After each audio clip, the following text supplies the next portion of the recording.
Ladies and gentlemen from around the world, it's Wale coming to you live today.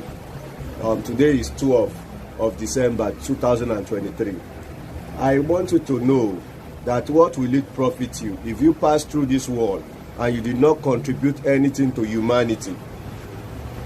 If you pass through this world and you did not contribute anything to humanity, what will it profit you, or what will you tell God that you have spent tons of years in this world without any impact to your fellow human?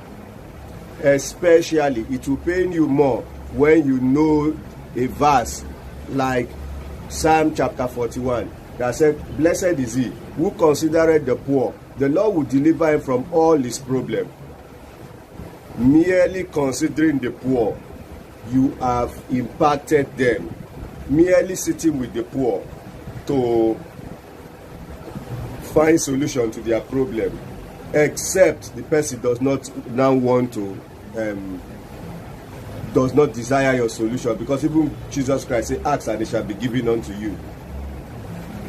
Merely sitting with the poor to consider his options so that he will not fail, you having time for them.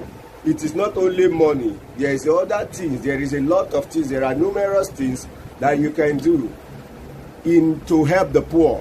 Jesus Christ only rescued the woman that was caught in adultery, and that was the greatest help. They wanted to stone this woman. Jesus Christ said, if you have not committed adultery before, be the first to cast stone on this woman. There is numerous ways by which we can help the poor. It is not only by money. In fact, let me even shock you. Money is the least way. Money is like, among 10, money is like 1 way in helping poor. He said, to the poor, the gospel is preached. What is the gospel that is preached to the poor? That is opportunity brought to them. That is open doors. That is tools is given to them. That is talent is given to them. That is what we mean by to the poor, the gospel is preached. Today, I want to help you in this download video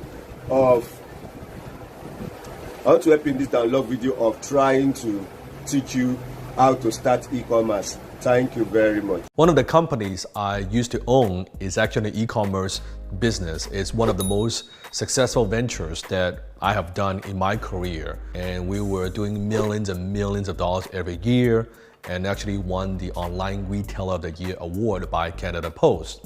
So when it comes to e-commerce, maybe you're thinking about starting an e-commerce business, you don't know where to start. Today I want to give you 3 keys, kind of 3 lessons I've learned during that time before I sold the company. Number 1, when it comes to e-commerce, conversion matters a lot. Conversion matters a lot. So you should be constantly measuring your conversion rate on different pages, your bounce rate, meaning people hit your homepage. Where are you seeing people exiting from your site? Where are you losing people? Now, one of the things that we noticed when I was running an e-commerce business, that we were losing a big chunk of the customers at the checkout, right? At the checkout page, we were losing a big, so they like the product, they click the product, they add to cart. By the time they get to buy, we lose a whole lot of people. So I was saying to myself, okay, this is not good. What could we do? So then we added a lot of different things. Example, we added actually testimonials during the checkout process. We streamlined and simplified the checkout process. So in the beginning, back then I didn't know, we had a multi-step process. And then we changed all of that to make it much shorter, right? They see the product, they click. If they are adding the cart, they continue as a guest, that's fine. Or credit card information. Instead of that many steps, we shorten it to this many steps. And we notice sales dramatically increased. So conversion matters. You have to measure everything. You're looking at data, you're looking at your pages, you have to know exactly what is going on. It is not so much just about the product, it's about your customers, visitors' behavior, right? And when you have got some products that are selling well, make sure you feature those on your homepage. That's key number 1. Key number 2, you need to have a content strategy as well as a pay strategy. So we were running a lot of ads on Google, pay-per-click. We were spending a lot of money, right? But in the beginning, especially, no one knows why they should come to our store, online store. So we were just doing a lot of that. But then later on, we also spend quite a bit of money optimizing our website for search engine traffic, just organic traffic. So we were creating a lot of pages and rank certain keywords in Google so people could find us just organically. So in the beginning, what's interesting is 90-somewhat% of our sales were coming from paid, pay-per-click. We're spending a ton of money, right, to get some traction. But later on, actually later, a few years afterwards, within the company, the revenue, then it's almost 60-40. 60% of our sales were coming from organic free traffic. Well, I wouldn't say they're entirely free because we do invest time and money creating content for them. But only 40% comes from paid. So to do e-commerce, I believe, if you have your own store, meaning you're not selling through Amazon because Amazon already has all the traffic. But let's say you're not selling through Amazon, you have your own e-commerce store. I believe you need to have a very good organic strategy as well as a pay strategy. And last lesson I want to share with you when it comes to e-commerce is inventory kills. Inventory kills. What will kill you the most is you have way too much inventory of products that you don't sell.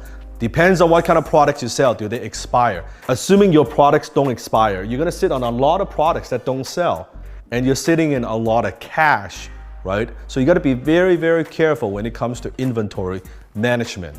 Now, before I sold the e-commerce company, we were sitting on millions of dollars worth of inventory.